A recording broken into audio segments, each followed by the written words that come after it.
Welcome back to AM Northwest. It's Pinot Noir season, and our first guests have the perfect side dish to pair with it. Here to share a delicious recipe from their cookbook, Oregon Wine and Food. We welcome back co-authors Danielle Centoni and Kerry Newberry. Good to see you two again. So good to see you. Okay, it smells great here. What are we cooking up, Danielle? So, this is a great side dish for any time this fall, but I think it's great for Thanksgiving. So it's braised fennel. It's braised in a lot of butter, which is great.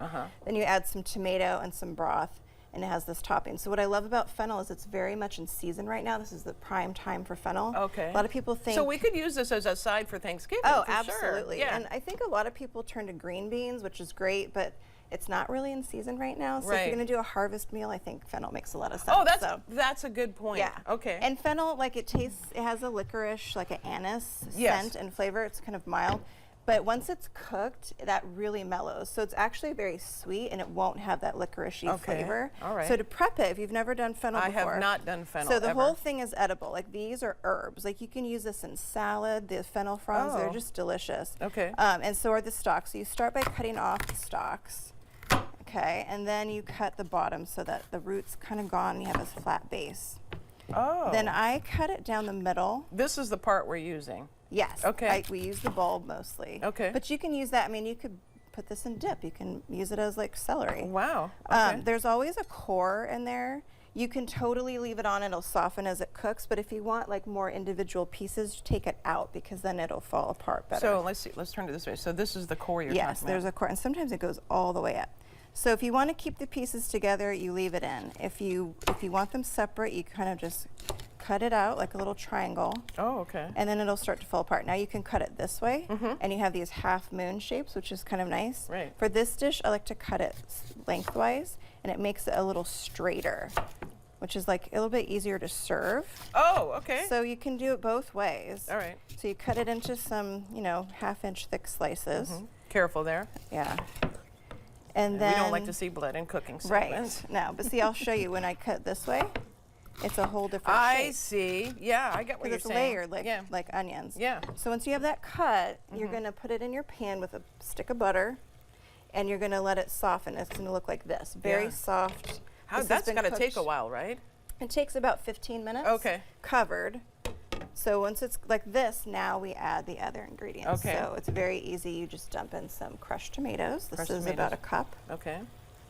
And then you dump in a cup of broth. I guess the wine comes next. Yes, and that's Pinot Noir. Okay. So it's just a half a cup. And at first you're like, oh my gosh, this is so like soupy, like what the heck? But after 25, 30 minutes, it looks like this. Wow. Totally braised and tender, so delicious. And you leave it uncovered, so it really thickens. So that'll cook for another And how long does it take to get to what? This is about 25 minutes. Okay. And it's really hands off. You're just letting it simmer. So you've got you don't it like no this. stirring. Nope. Okay. And then you get it like this. And we put in the Pinot Noir to go with the Pinot Noir that we'll be drinking. It matches perfectly. Yes. Okay. So now it's braised, it's thickened, it's soft. That's a completely different. Totally different, right? Totally different. Amazing. Yeah. So then we add our toppings. So it's Manchego cheese. Now Manchego cheese is a sheep's milk cheese. It's nutty. It melts beautifully. It's a hard cheese. Yeah, it's this is like a 6-month Manchego. Okay. Not expensive. It's very affordable, and it has the beautiful nuttiness that I really like with this dish. This dish comes from Soter's chef. Okay. From the book, and these are Marcona almonds, also Spanish. What kind of almond? Marcona. Marcona. Okay. So usually people eat these as like an appetizer, a little snack, a little salted Oh yeah, I recognize nut. them. Okay. But you can use this as a topping. So it's like gives it that rustic crunch, and then a little bit of chili powder. So this is ancho chili powder. It doesn't have cumin or anything else. It's just dried chilies. You can use any dried chili powder. Is it going to make it super spicy then? Just a little bit. It's not super spicy. Okay. And then you could use it's a tablespoon, but you can use the less if you like. And then you just pop it in the oven. Well, it'll melt and get nice oozy and brown and bubbly, and that's it. And you can actually make this ahead of time. You can get it all braised to that point. Right. Put it in the fridge, and when it's time for Thanksgiving, pull it out, put your toppings on, bake it. So there you it's go. Super Okay. easy. So while we're waiting for that, it's in the oven, right? It's in the oven. Okay. Yeah. So Kerry, talk about Pinot Noirs. Yeah, well, so whether you're hosting or attending Thanksgiving, we're lucky to live in Oregon because Pinot is one of the most versatile, food-friendly wines. And we have 2 examples today from Soter. One is regular Pinot and one is a sparkling wine made with mostly Pinot, which sparkling wine goes with anything. Sure. So that's a great thing. But so does the Pinot.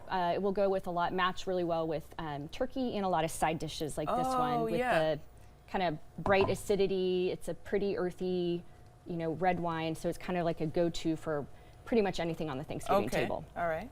So this is also, we wanted to mention, so Soter has a large vineyard, but also it's a working farm.